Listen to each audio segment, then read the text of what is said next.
Del Padre y del Hijo y del Espíritu Santo. El tema que nos toca ver hoy se titula el sacramento del orden sacerdotal, y con este sacramento pues ya cerramos lo que concierne a los 7 sacramentos. Quise dejar este último para que de alguna manera ustedes tengan una visión pues clara de todos, ¿no? Y a veces no podemos tener, como les dijera, pues exactamente o por lo menos tener una visión de cuáles son los caminos por los cuales nos llevan los sacramentos, en este caso el sacramento del matrimonio y el sacramento del orden sacerdotal, que por decirlo así, son dos caminos muy seguros para llegar a Dios. Entonces, como casi siempre, ¿verdad?, nuestras familias, nuestros padres nos instruyen, ¿verdad?, con la tendencia a desposarnos, a tener una esposa, el caso de los hombres, ¿verdad?, o las mujeres, a casarse, tener un marido, y es la cultura que de alguna manera ha predominado, y casi no se nos enseña el otro camino, que es el camino que conlleva al sacerdocio. Y pues yo puedo decirles que es algo muy hermoso. Por eso fíjense aquí cómo dice el objetivo. El objetivo dice: debemos de descubrir la misión que Cristo confía a los apóstoles y cómo se sigue ejerciendo hasta el final de los tiempos en sus sucesores. Veíamos la misión que le da el matrimonio, ¿verdad? El de la procreación, el de tener una familia. Y aquí es otra misión que a veces como que no la valoramos en ese sentido, ¿no? Y esta es una misión que da también nuestro Señor Jesucristo y que la confía. Y aquí en este caso, fíjense, hay un cierto círculo, podríamos decir, más cerrado, ¿no? Porque Él nada más se lo confía ¿a quiénes? A sus apóstoles. ¿Quiénes eran los apóstoles? Pues los que convivieron de cerca con Él, los que fueron testigos de todos los milagros, de toda la doctrina que Él predicó, ¿verdad? Todo, la pasión, muerte, resurrección, hasta la ascensión a los cielos, ¿verdad? Ellos fueron los que estuvieron cerca de todo esto. Ellos fueron los que conocieron de alguna manera todos los misterios del reino de los cielos que el Señor Jesús quiso revelarnos. Fíjense lo que dice aquí. Dice: el orden sacerdotal es el sacramento por el que algunos entre los fieles quedan constituidos como ministros sagrados al ser marcados con un carácter indeleble, y así son consagrados y destinados a apacentar el pueblo de Dios según el grado de cada uno, desempeñando en la persona de Cristo, cabeza, las funciones de enseñar, santificar y regir. ¿Qué quiere decir esto? Pues que de entre el pueblo de Dios, dentro de todos los fieles, Dios va eligiendo de alguna manera a ciertos hombres, ¿verdad? Y les va a dar una misión muy específica, ¿sí? Que es la de enseñar, la de santificar y la de regir. Y fíjense que esto, pues de alguna manera, Dios, el Señor Jesús, nos la confía a todos. Y hablábamos algo de la importancia que tiene el padre de familia o la madre de familia, ¿verdad?, en cuanto al adoctrinamiento de los hijos, en cuanto a la santificación del hogar, de la familia, y llevar a la prole, llevar a la familia por caminos de santidad, de alguna manera ejerciendo una autoridad. Pero esto es en una iglesia doméstica. Ahora, en el caso del presbítero, eso ya se da en una comunidad es una responsabilidad hermosísima y que tiene mucho mérito. Les voy a leer un poquito una de las citas bíblicas de la cual nos habla el tema. Una de ellas es la primera de Timoteo, capítulo 4. Fíjense lo que nos dice aquí. Dice, el Espíritu afirma claramente que en los últimos tiempos habrá algunos que renegarán de su fe para entregarse a espíritus seductores y doctrinas demoníacas. Esto es algo que desgraciadamente pues, se ha dado a través de la historia, a través de estos tiempos. Más adelante nos dice en el verso 14, dice, no malogres ese don espiritual que hay en ti y que te fue conferido mediante una intervención profética por la imposición de las manos del presbítero. Ese es el gran poder que el Señor Jesús le da a los sacerdotes y de esa manera se van instituyendo. Fíjense, cuando nosotros no nos dejamos guiar por un sacerdote, cuando nosotros no tenemos un guía espiritual, tergiversamos todo esto y por eso es que llegamos a caer en lo primero que se decía, ¿no? Y esto, pues a veces como que no le damos importancia, ¿no? Pero los dones espirituales, pues son los dones eternos, son los dones más valiosos y qué triste, ¿verdad? Que muchas veces, pues, los echamos, ahora sí como se dice, los echamos por la borda. Vamos a ver qué nos dice ahí en la misma carta de Timoteo, en la primera, el capítulo 5, el verso 22. Dice, no te apresures a imponer las manos a nadie y no te hagas cómplice de pecados ajenos. Consérvate puro. El sacerdocio, pues es un ministerio hermosísimo, pero como les dijera, que tiene mucha responsabilidad. Ser sacerdote, pues es ya la administración de los bienes eternos, es la administración de los sacramentos, ¿no? Y pues ahí, si en el matrimonio, yo les decía, ¿verdad? Que es una empresa, ¿verdad? Donde no puede fracasar esa empresa. Esa empresa tiene que llegar hasta el final. Y por eso se nos dice, ¿verdad? Hasta que la muerte los separe, ¿no? Pues imagínense en el caso del sacerdote. El caso del sacerdote tiene una misión de más plusvalía, de más responsabilidad, maneja de alguna manera más gentes, ¿verdad? Entonces tiene que hacer las cosas de una manera, pues pudiéramos decir, más perfecta, ¿no? Claro, lo dijimos también la vez pasada, todo esto se da ayudados por la mano de Dios, ayudados por el Señor Jesús.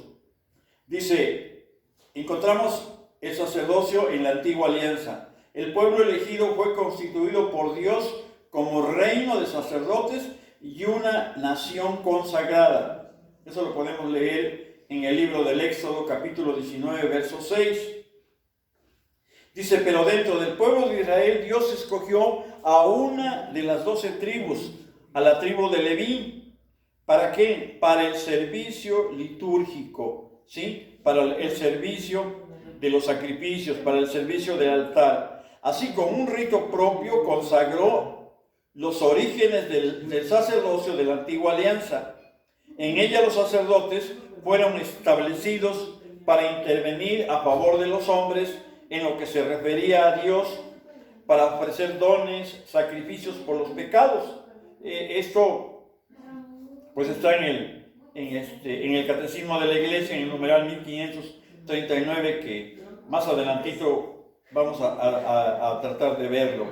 Instituidos para anunciar la palabra de Dios y para restablecer la común unión con Dios mediante los sacrificios y la oración. Este sacerdocio de la antigua alianza, sin embargo, era incapaz de realizar la salvación, por lo cual tenía la necesidad de repetir sin cesar los sacrificios y no podía alcanzar una santificación definitiva que solo podía ser lograda mediante el sacrificio de Cristo. Y eso es muy importante entenderlo, ¿no? En el Antiguo Testamento vamos a encontrar el sacerdocio, ¿verdad?, cumpliendo esas funciones de los sacrificios, de la oración, del acercamiento a Dios, del seguimiento a Dios, pero de alguna manera no se realizaba aún la salvación de la persona, la salvación que nos trae Jesucristo, que ya es pudiéramos decir, una salvación integral, una salvación del alma y del cuerpo, ¿no? Y eso es lo que se conoce como una santificación definitiva, que solamente se logró a través del sacrificio de nuestro Señor Jesucristo en la cruz, ¿sí?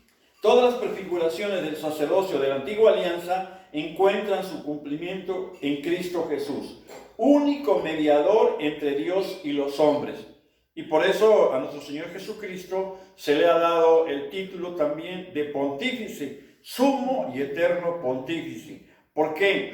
Porque Él es el único puente que enlaza esta realidad que nosotros conocemos con la realidad eterna. Por eso en una ocasión nos dijo Él: yo soy el camino, la verdad y la vida. Nadie puede llegar al Padre si no es por mí.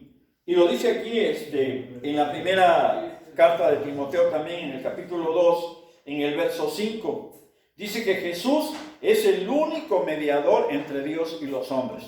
Por eso en otra parte también de la Sagrada Escritura dice que bajo este cielo no hay otro nombre por el cual seamos salvados. Solamente seremos salvados por Jesucristo nuestro Señor. El orden es el sacramento de la nueva alianza, gracias al cual la misión confiada por Cristo a sus apóstoles sigue siendo ejercida en la iglesia hasta el fin de los tiempos. Y eso es muy importante, ¿no?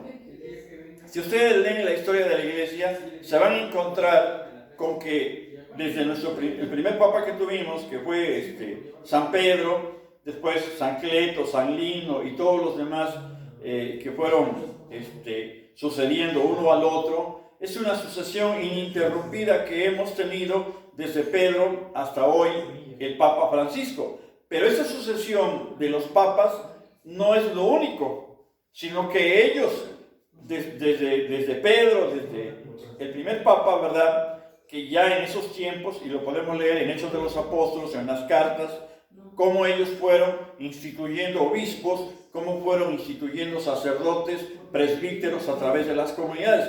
Pues esto mismo se ha dado a través de esos 2000 años y hoy llegan, ¿verdad?, hasta nosotros.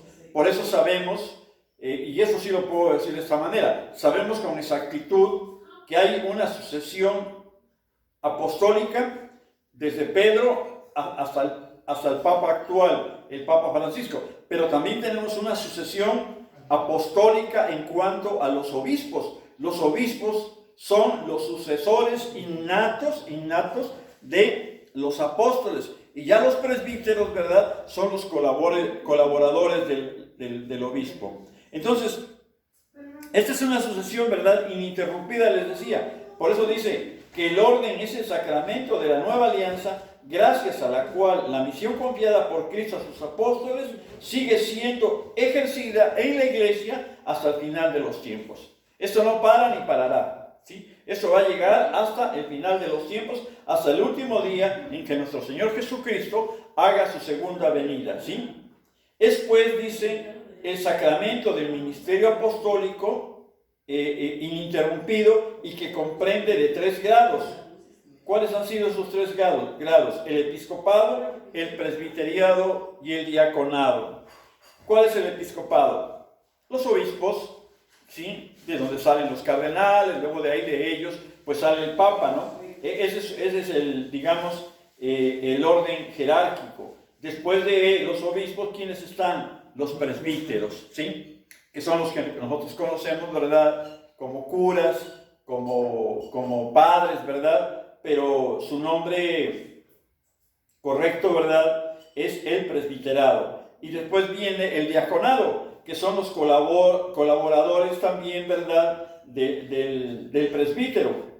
Dice: el sacerdocio ministerial o jerárquico de los obispos y de los presbíteros, y el sacerdocio común de todos los fieles, aunque su diferencia es esencial y no solo en grado, están ordenados el uno al otro. Eso también es muy importante, ¿no?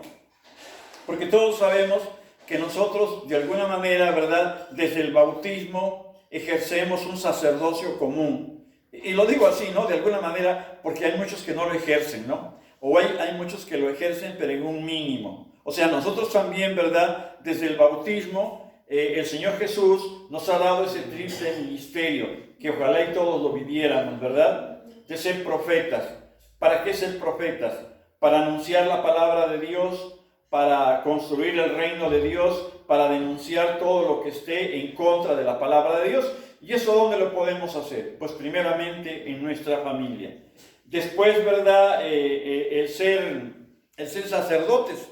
Yo creo que ese es uno de los carismas que menos hacemos los laicos, ¿no? Los que ejercemos el sacerdocio común. ¿Por qué? Porque ejercer el sacerdocio laical, ¿verdad?, pues se refiere, ¿verdad?, a adorar a Dios, a ofrecer sacrificios espirituales a través de las oraciones, a través de estar en la Sagrada Eucaristía, a través del servicio, a través de la ayuda a los demás. Y esta es una manera, ¿verdad?, de ir ganando, como dijéramos, pues gracia para nuestra familia, para nuestra prole. Y el tercero, ¿verdad?, que es el de regir, el de ser reyes, ¿verdad?, pues a veces tampoco lo sabemos ejercer, porque hay muchos que desgraciadamente llegan a perder esa potestad, llegan a perder esa autoridad para con los hijos y para con los demás. ¿Por qué? Porque una persona que no ora, una persona, y ya se los había dicho también, ¿no?, una persona que no ora, una persona que no se arrodilla, pues difícilmente va a recibir esa autoridad de Dios para poderla ejercer en los demás. El sacerdocio ministerial o jerárquico de los obispos y de los presbíteros y el sacerdocio común de todos los fieles, dice que decíamos que aunque al parecer tienen una gran diferencia, es esencial, y no solo en grado, sino que están de alguna manera, se complementan el uno con el otro, aunque ambos participan a su manera del único sacerdocio de Cristo, en el sentido de que mientras el sacerdocio común de los fieles se realiza en el desarrollo de la gracia bautismal de la que decíamos, a través de una vida de fe, una vida de esperanza, una vida de caridad, de servicio, una vida según el Espíritu, ¿verdad? El sacerdocio ministerial o el sacerdocio de los padrecitos que nosotros conocemos está al servicio del sacerdocio común. El sacerdote actúa en la persona de Cristo cabeza, es decir, actúa en el nombre y con el poder de Cristo. La función que desempeñan es la de enseñar, es la de santificar y es la de regir, ¿sí? Es el triple poder que nuestro Señor Jesucristo les ha dado a los sacerdotes, pero que les decía que nosotros también lo tenemos en el sacerdocio común. ¿Cuál es el signo externo del sacramento? La materia.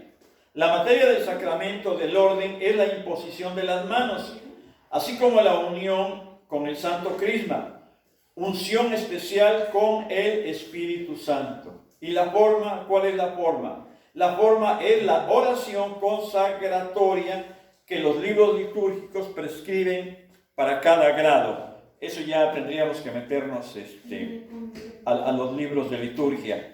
¿Cuáles son los efectos del sacramento? Bueno, imprime un carácter indeleble, o sea que no se quita, sacerdote para siempre, ¿sí? Distinto al del bautismo y la confirmación, que constituyen al sujeto sacerdote para siempre, ¿sí? La potestad espiritual, al igual que los demás sacramentos, aumenta la gracia santificante y otorga además la gracia sacramental, es decir, la ayuda sobrenatural necesaria para ejercer debidamente las funciones correspondientes al grado recibido. Esto que pues se dice así de una manera muy simple, ¿verdad?, encierra un gran misterio, ¿no? ¿Por qué? Porque un sacerdote tiene el poder de perdonar los pecados, ¿sí?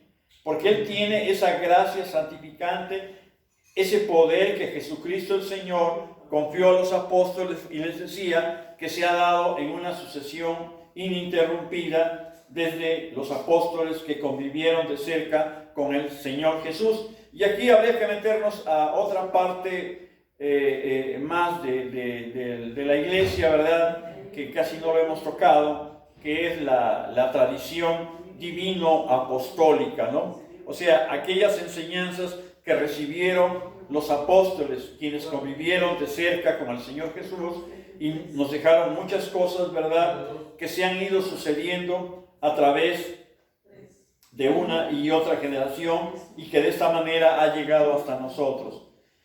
El ministro del sacramento del orden. El ministro del orden es el obispo consagrado. Él es el que puede ordenar a los diáconos y a los presbíteros. El sujeto del sacramento, ¿quién es?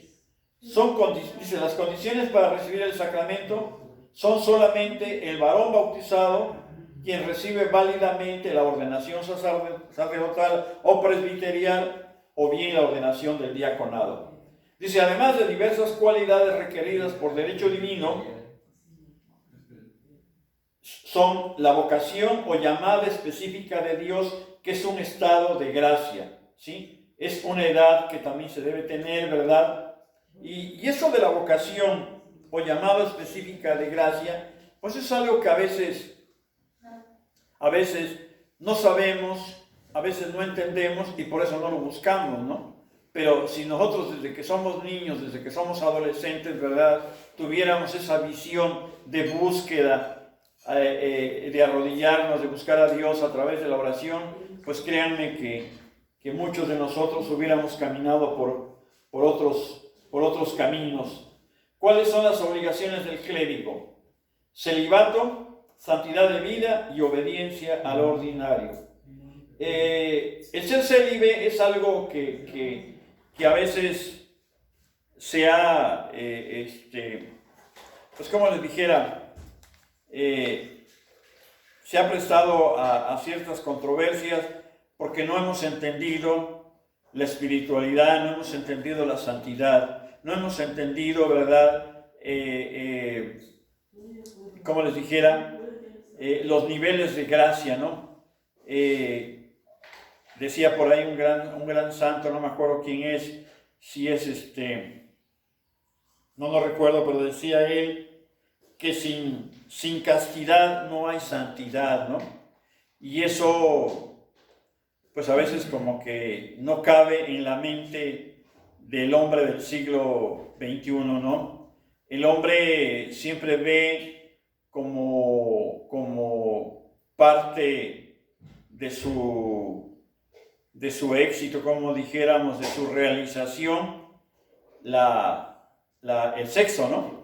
Y no se da cuenta, ¿verdad?, que el ser célibe es un estado de vida espiritual superior definitivamente. Y por eso ese santo decía que sin castidad no hay santidad. Y eso lleva a la santidad de vida.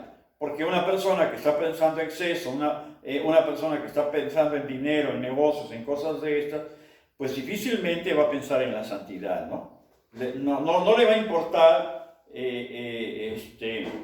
pues estar en estado de gracia, ¿no? Y entonces se empiezan a complicar las cosas, que eso es lo que muchas veces pasa en el matrimonio. Y la otra, a lo mejor, pues también difícil, es la obediencia. En este caso, ellos deben de ser obedientes a su obispo. Nosotros, ¿a qué tendríamos que ser obedientes? ¿O a qué tenemos que ser obedientes? Pues a Jesucristo el Señor, ¿sí?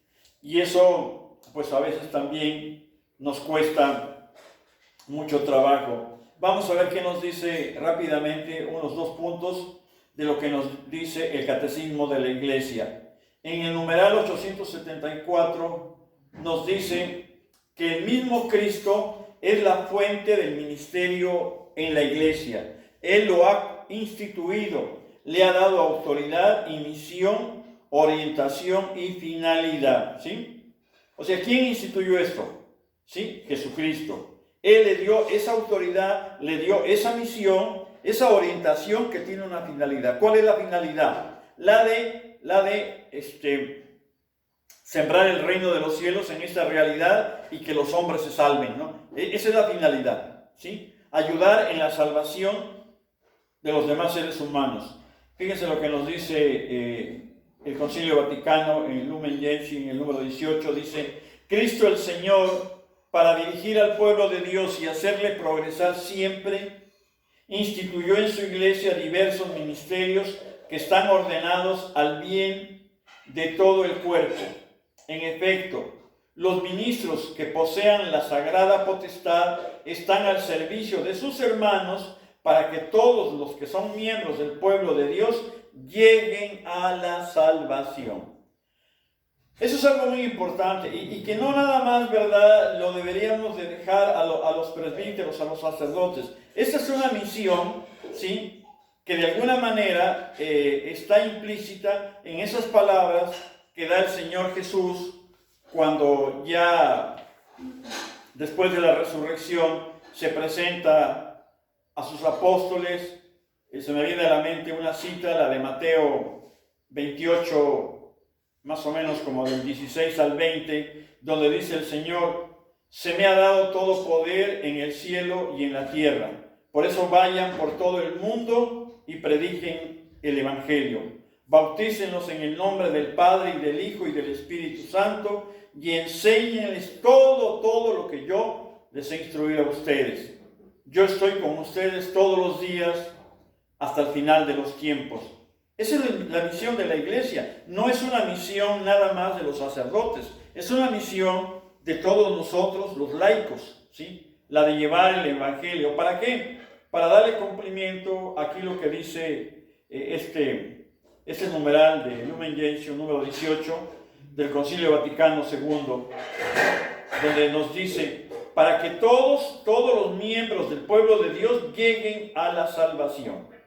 La afirmación central de este punto es Cristo. ¿Por qué? Porque Cristo es la fuente del ministerio. Recordemos que el único sacerdote es Jesucristo el Señor, ¿sí? De ahí mana la gracia, el sacerdocio de todos, ¿sí? Dice, y a continuación especifica que Cristo instituyó los ministerios dentro de la iglesia. Esto viene a disipar, dice, ciertas deformaciones que a veces se han podido tener, por ejemplo, como que Cristo predicó vagamente el reino de Dios, como si hubiese predicado unos valores en sentido difuso y sin concretar en caminos concretos. De veras que esto es triste, ¿no? Pero hay personas que Diego dice: bueno, es que eso no es al pie de la letra, no es es figurado. Y bueno, expresiones de esas, ¿verdad?, que usan para manipular los mandamientos del Señor Jesús, lo que Él quiere, lo que Él nos ha pedido, ¿verdad?, que nosotros realicemos. Dice: Jesús estableció caminos para llegar a esos valores. Fíjense nada más qué hermoso es.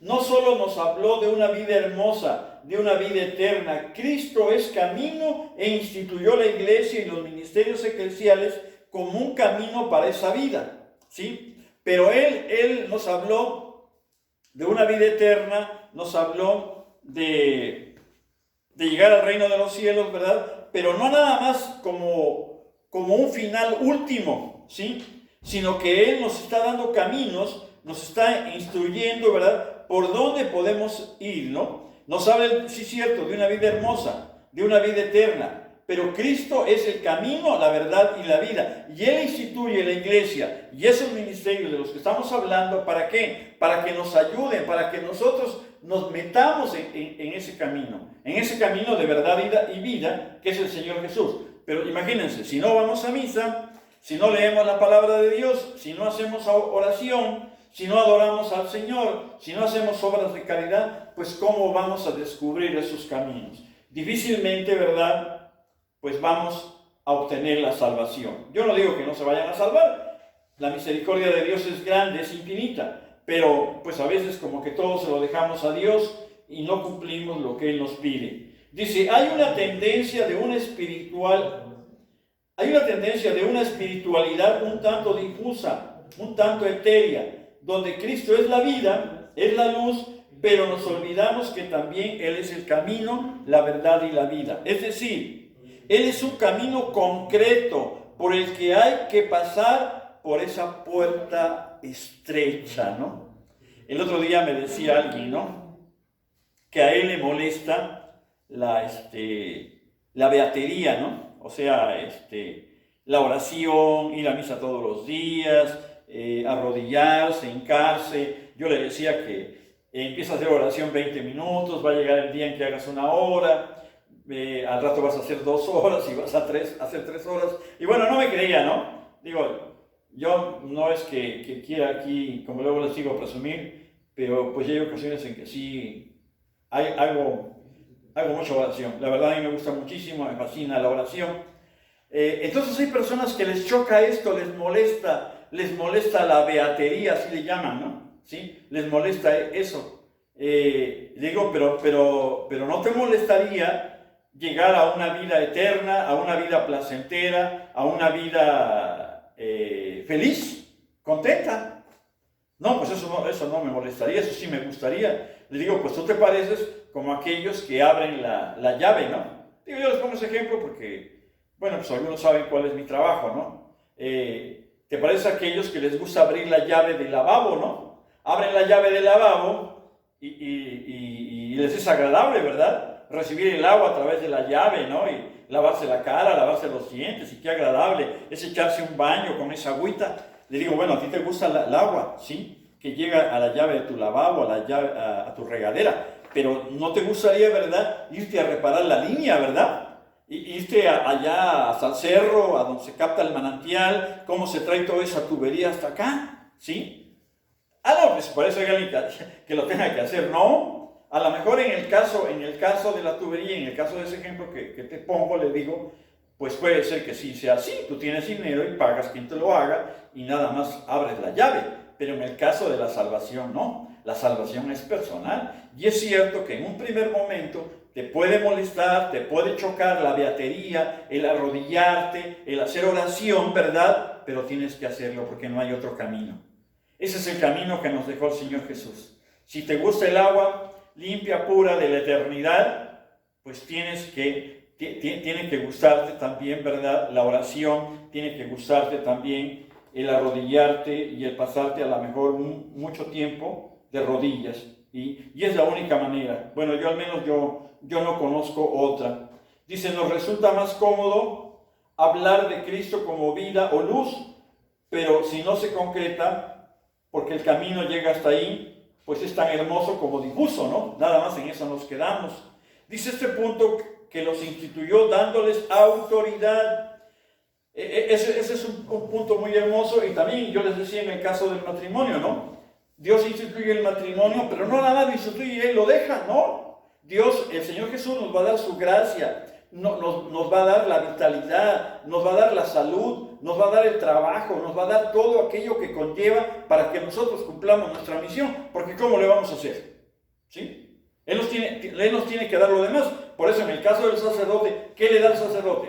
Al sacerdote le da autoridad, es cierto, le da una misión, pero también le da todo aquello que él necesita. Y vean, por ejemplo, la vida de San Martín de Porres, ¿no? Todo lo que él hizo, ¿no? Todo lo que él hizo, ¿verdad? Y pues ¿quién se lo daba? Su canasta, ¿quién se la llenaba?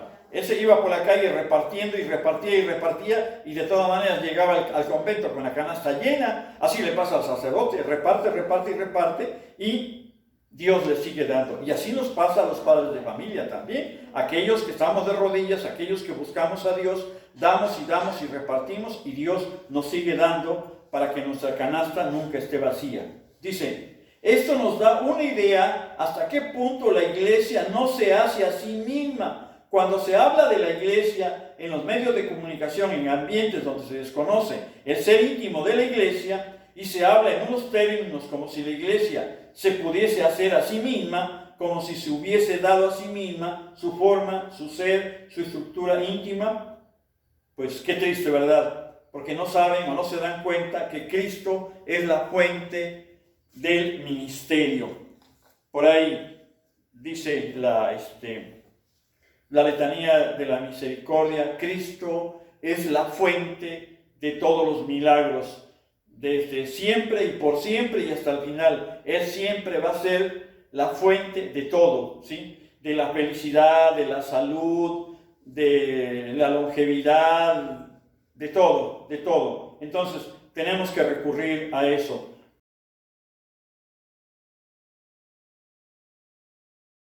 Pues jóvenes, vamos a terminar este sacramento, el sacramento del orden sacerdotal, viendo algunos numerales del Catecismo de la Iglesia.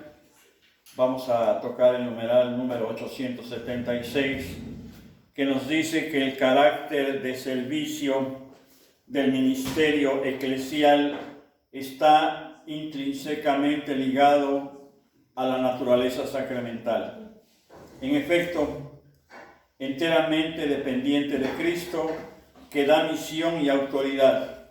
Los ministros son verdaderamente siervos de Cristo, a imagen de Cristo que libremente ha tomado por nosotros la forma de siervo, como la palabra y la gracia de la cual son ministros, no son de ellos, sino de Cristo, que se las ha confiado para los otros. Ellos se harán libremente servidores de todos. Bueno, de hecho la palabra jerarquía, que es una palabra griega, significa eso, servicio. La jerarquía es servicio y la máxima autoridad en la Iglesia, que es la del Papa, pues él es el máximo servidor de todos. Creo que esto ha estado muy bien reflejado en los últimos papas que hemos tenido, ya que ellos pues lo han demostrado de muchas maneras, siendo verdaderos servidores, verdaderos siervos de Cristo, como el mismo Señor lo fue en ese gran ejemplo que Él nos da, lavando los pies después de la última cena a los apóstoles. Recordamos que allí Pedro pues casi se negaba, ¿no? Y que de alguna manera vemos como el Señor Jesús casi lo obliga a dejarse lavar los pies. Y ahí hay algo que quisiera recalcar, algo que el Señor Jesús nos dejó como una máxima evangélica para todos los tiempos, cuando Él nos dijo: si yo que soy el Maestro hago esto con vosotros, haced esto mismo entre vosotros. Jesús nos enseña en qué se traduce ese ministerio en servir a los demás. Y esta es una gran misión.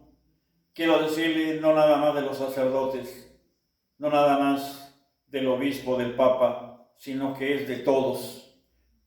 Y especialmente de nosotros los laicos, donde nosotros, pues la verdad, lo digo con respeto, pero hemos mucho que dejado a desear, ¿no? Porque realmente, pues yo no digo que no ha habido quienes, sí, ha habido laicos comprometidos, laicos que han servido, pero a algunos nos ha faltado mucho. Fíjense lo que nos dice en la carta a los Romanos el apóstol Pablo en el capítulo 1, cómo él hace esa introducción bien hermosa donde dice: Pablo, siervo de Cristo Jesús, apóstol por vocación, escogido para el Evangelio de Dios. Lo primero, siervo de Cristo. El ministro es siervo. Y a lo mejor esa palabra suena muy fuerte, pero de alguna manera él así lo dijo, así lo dio a entender él. Dice, es esclavo por vocación. Claro, es un esclavo libremente que toma esa decisión. De la misma manera que el Señor Jesús, Él siendo Hijo de Dios, pues en ningún momento, como lo dice también San Pablo en la carta a los Filipenses, ¿verdad? Él no alardeó de su condición divina, sino que adquirió voluntariamente esa condición de esclavo.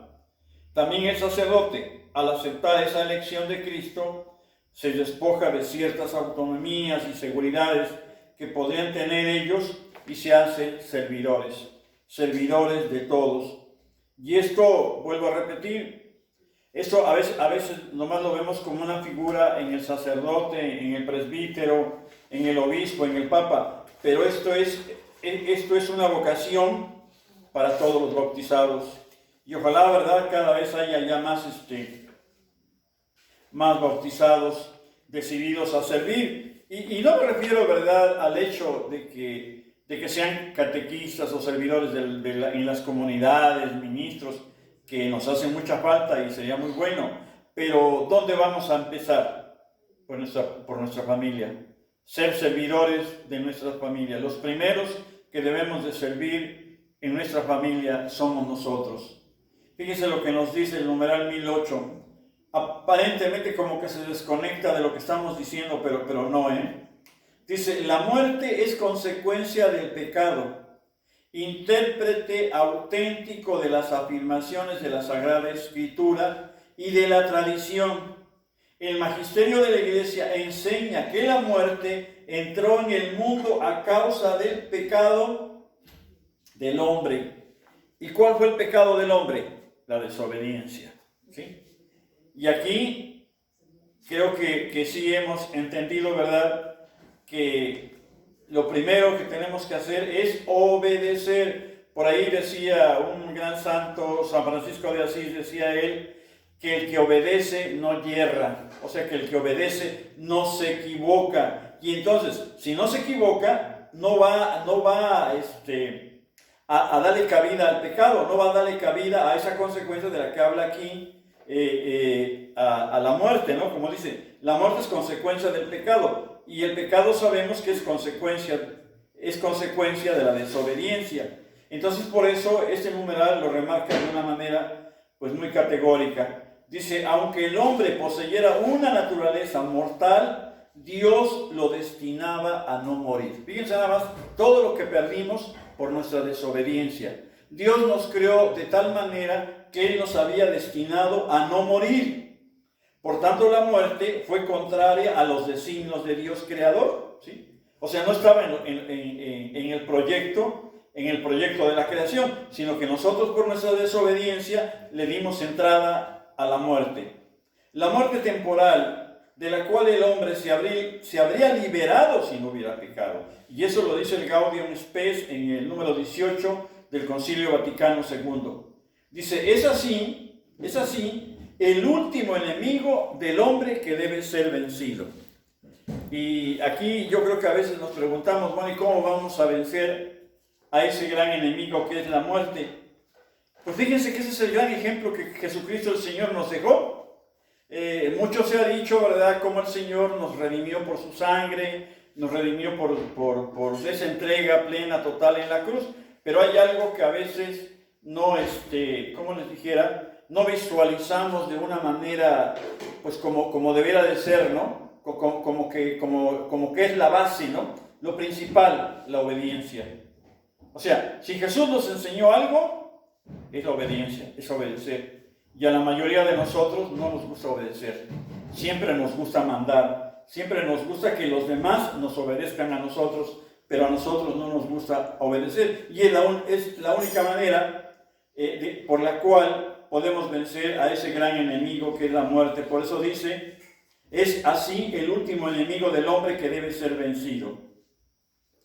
Luego fíjense lo que nos dice en el numeral 1028. Dice, a causa de su trascendencia, Dios no puede ser visto tal cual es, más que cuando Él mismo abre su misterio a la contemplación inmediata del hombre y le da la capacidad para ello. Esta contemplación de Dios en su gloria celestial es llamada por la Iglesia la visión beatífica. Fíjense nada más que hermoso, ¿no? Cuando nosotros vamos en ese caminar de obediencia, en ese caminar de entrega, de servicio a los demás, nos espera algo muy, muy hermoso, la visión beatífica. ¿Qué es esto? Fíjense cómo lo explica aquí San Cipriano de Cartago. Dice él, ¿cuál no será tu gloria y tu dicha? Ser admitido a ver a Dios, tener el honor de participar en las alegrías de la salvación y de la luz eterna en compañía de Cristo, el Señor tu Dios. Gozar en el reino de los cielos en compañía de los justos y de los amigos de Dios, las alegrías de la inmortalidad alcanzada. Qué hermosísimo, qué hermosísimo. Yo creo que a veces esto ni siquiera lo soñamos, de veras. Qué triste, ¿no? Qué triste que a veces no tengamos puestos nuestros ojos en el cielo, puestos en esa eternidad, en esa inmortalidad que podemos alcanzar. Imagínenselo, llegar a ser amigos de Dios, llegar a contemplar a Cristo, llegar a contemplar al Señor nuestro Dios, ¿no? Gozar en el reino de los cielos en compañía de los justos, de los santos, de los amigos de Dios.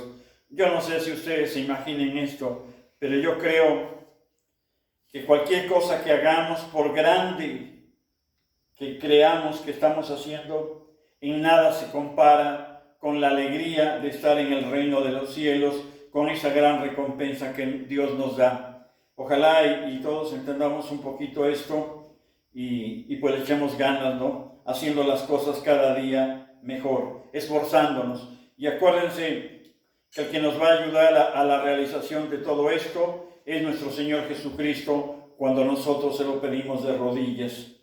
En el numeral 1029 nos dice: en la gloria del cielo los bienaventurados continúan cumpliendo con alegría la voluntad de Dios con relación a los demás hombres y a la creación entera. Ya reinan con Cristo, con Él, ellos reinarán por los siglos de los siglos.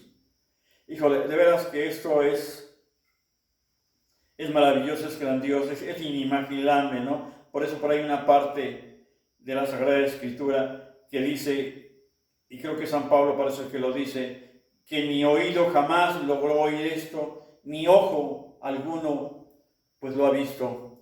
Solamente los que tengamos esa dicha, ¿verdad?, de caminar en obediencia, de caminar en esa latitud que yo les decía, el amor. El amor, llegaremos a la contemplación, llegaremos al reino de los cielos. En el numeral 1036 nos dice: las afirmaciones de la Escritura y las enseñanzas de la Iglesia a propósito del infierno son un llamamiento a la responsabilidad con la que el hombre debe usar de su libertad en relación con su destino eterno. Y bueno, de eso pues nada más quiero decirles que Dios no obliga a nadie. Cada quien, como una vez les decía yo, hace algún tiempo, que cada quien se sube al camión que gusta, ¿sí? Si tú te quieres subir al camión que tú crees que es de primera, porque lleva aire acondicionado, porque lleva chicas hermosas, porque lleva lo mejor, pues súbete a ese, pero nomás ve para dónde va, ¿sí? No vaya a ser que sea el que va al infierno, ¿no? Porque en el otro tema que les decía, ¿no?, que a muchos no nos gusta la beatería, no nos gusta arrodillarnos, no nos gusta estar en misa, no nos gusta leer la Sagrada Escritura, no nos gusta subirnos a un camioncito, a lo mejor un poquito destartalado. Les comentaba yo la vez pasada, ¿no?, cuando les hablaba de este ejemplo, ¿no? Pero no nos damos cuenta que ese es el camino que lleva al cielo, el camino del sacrificio. Por eso dice, constituyen al mismo tiempo un llamamiento apremiante a la conversión, ¿sí? Ese es el llamamiento apremiante que debemos de seguir, la conversión. Entrar por la puerta estrecha, porque ancha es la puerta y espacioso el camino que lleva a la perdición. Y son muchos los que entran por ella, más que estrecha la puerta y que angosto el camino que lleva a la vida. Y pocos son los que la encuentran.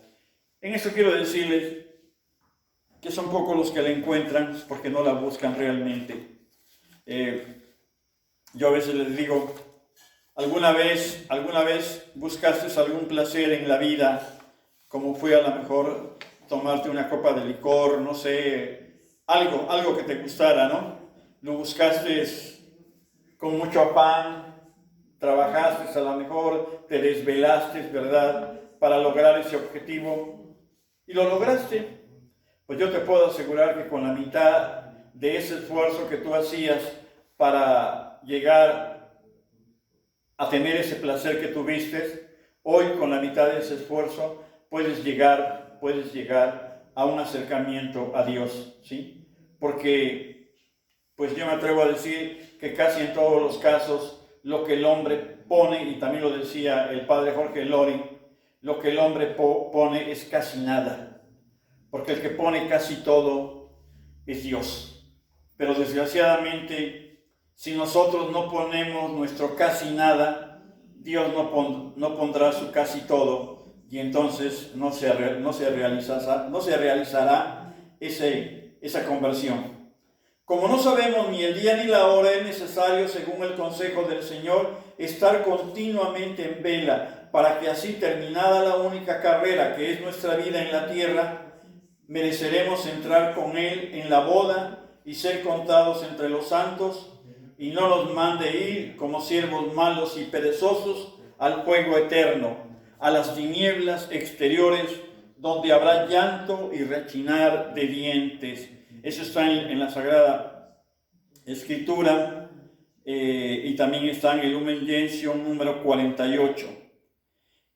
El numeral 1536 nos dice: el orden es el sacramento gracias al cual la misión confiada por Cristo a sus apóstoles sigue siendo ejercida en la Iglesia hasta el fin de los tiempos. Es pues el sacramento del ministerio apostólico, el cual comprende, ya habíamos dicho, de 3 grados: el episcopado, el presbiteriado y el diaconado. Ese ahí lo vamos a dejar, ya no vamos a comentar más porque ya lo hicimos. El numeral 1544 nos dice: todas las prefiguraciones del sacerdocio de la antigua alianza encuentran su cumplimiento en Cristo Jesús, único mediador entre Dios y los hombres, ¿no? Tenemos muchos ejemplos en el Antiguo Testamento, uno de ellos el de Melquisedec, sacerdote del Altísimo, que es considerado por la tradición cristiana como una prefiguración del sacerdocio de Cristo, único sumo sacerdote según el orden de Melquisedec, que es santo, es inocente, es inmaculado, y que mediante una sola oblación ha llevado a la perfección para siempre a todos los bautizados, a todos los santificados, es decir, mediante el único sacrificio de la cruz.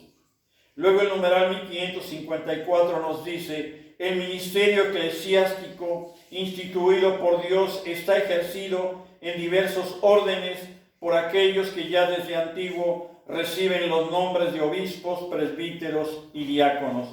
La doctrina católica expresada en la liturgia, el magisterio y la práctica constante de la Iglesia reconoce que existen 2 grados de participación ministerial en el sacerdocio de Cristo: el episcopado y el presbiterado. El diaconado está destinado a ayudarles y a servirles.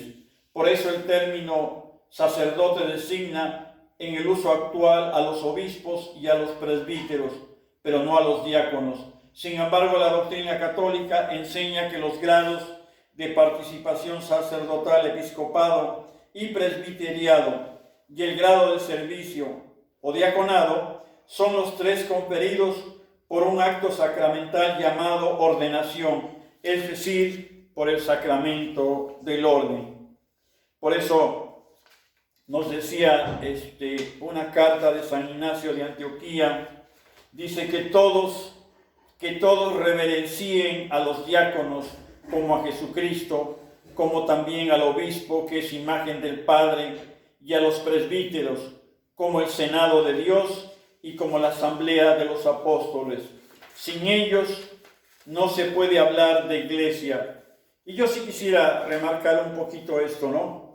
Hoy, desgraciadamente, hemos perdido, no digo que todos también, ¿verdad? Se ha perdido en algunos casos, ¿verdad?, el respeto al sacerdote, el respeto al presbítero, al diácono y en algunos casos al obispo, al papa. Es triste ver por las redes sociales cómo se les insulta, inclusive, ¿no?, a veces desgraciadamente hasta en el interior de la iglesia. De veras, a mí en lo personal me da mucha tristeza. Ojalá y pues ahora sí, como dicen, recobráramos estos, ¿no?, estos principios, estos valores, ¿no?, que antes teníamos. Yo recuerdo que pues hace muchos años, en la década de los 70, ¿no?, allá en el lugar donde yo vengo, pues nuestro padre, nuestra madre, siempre nos enseñó a tenerles un respeto reverencial, un respeto al sacerdote, ¿no? Hoy, tristemente, esto se ha perdido. Y bueno, pues ahí lo dice en una de sus epístolas San Ignacio de Antioquía, de lo que tenemos que hacer, ¿no? Que todos reverencien, dice, a los diáconos como a Jesucristo. Fíjense nada más cómo lo expresa él. Y bueno, voy a terminar con esto, con el numeral 1577. Esto es muy importante. Dice, solo el varón bautizado recibe válidamente la sagrada ordenación. El Señor Jesús eligió a hombres para formar el colegio de los 12 apóstoles.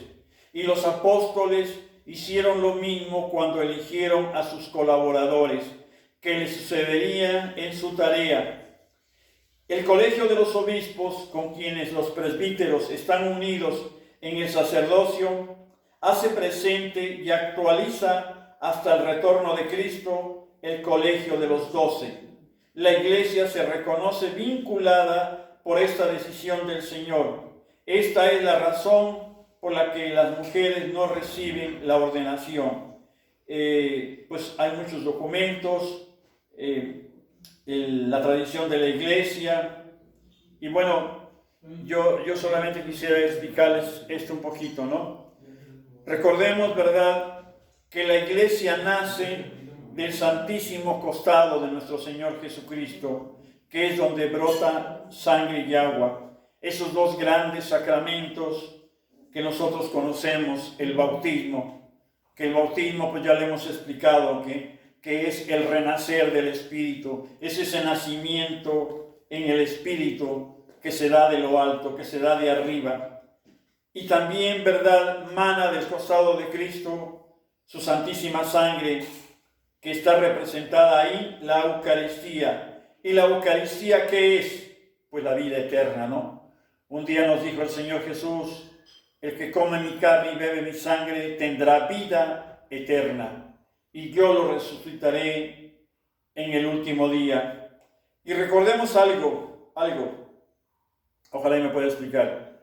Un momento antes de que se diera esto, de que el soldado traspasara el costado de nuestro Señor Jesucristo, cuando ya el Señor estaba prácticamente ya agonizando, hubo unas palabras muy hermosas, un diálogo más bien hermosísimo, póstumo, ¿verdad?, que ha quedado pues ahora sí, en los anales de la Iglesia, en el tiempo y en el espacio, cuando el Señor Jesús, nuestro Señor Jesucristo, que es el Hijo del Hombre, porque Él se dio ese título, Hijo del Hombre, Él engendra, ¿sí? El hombre engendra, ¿sí? Y Él, ¿qué le dice a la Virgen María? Mujer, he ahí a tu Hijo. Él en ese momento estaba engendrando a los hijos de la Iglesia. Él engendró a través del bautismo a todos los que hemos sido bautizados en nuestra Santa Iglesia, ¿sí? Y esa es la misión, la vocación más bien, diría yo, que tiene el sacerdote. Y por eso el sacerdote tiene que ser hombre a imagen de Jesucristo. Y luego la misión, la responsabilidad que le da a la mujer, que también es muy grande, cuando se refiere a la Virgen, cuando le dice a la Virgen María, le dice, mujer, ¿cuál es la vocación de la mujer? La vocación de la mujer es proteger, es cuidar, es amar, ¿sí? Es llevar a los hijos por la vida, es cuidarlos. ¿Y qué le dice a ella? Más bien le dice aquí a Juan Evangelista, le dice, hijo, he ahí a tu madre. Ella es la madre de la Iglesia y ahí están representadas todas las mujeres. Por eso la mujer siempre, y lo digo con todo respeto, ¿sí?, porque hoy se ha desvirtuado mucho esto, pero la mujer, su vocación innata es el cuidado de los hijos, ¿sí? Es el cuidado, el llevarlos a ellos por la vida. Claro, definitivamente auspiciado por el hombre, ¿verdad? Pero a veces aquí no hemos entendido este gran misterio y ahí está, ¿verdad?, el por qué la mujer tiene una vocación muy propia, que es la de amar, que es la de cuidar, que es la de amamantar a los hijos, es de llevarlos por la vida. Esa es la mujer. La mujer no puede engendrar. El que engendra es el hombre. es el sacerdote, ¿sí? En la figura de nuestro Señor Jesucristo. Pues ojalá y me haya explicado, porque esto es un verdadero misterio, pero por eso ninguna mujer puede llegar a ser sacerdote, porque esta es pues un mandato propiamente de nuestro Señor Jesucristo, que a veces un poco implícito, pero no lo hemos querido entender. Pues con esto terminamos nuestro tema del orden sacerdotal. Ojalá y me haya podido explicar. Si tienen alguna duda pueden hacérmela llegar y platicamos, y si yo no les puedo responder, pues consultamos con alguien que nos ayude para poder aclarar cualquier duda. Ave María Purísima, sin pecado concebida, adorado sea el Santísimo Sacramento del altar, por siempre sea bendito y adorado, en el nombre del Padre, y del Hijo, y del Espíritu Santo. Amén.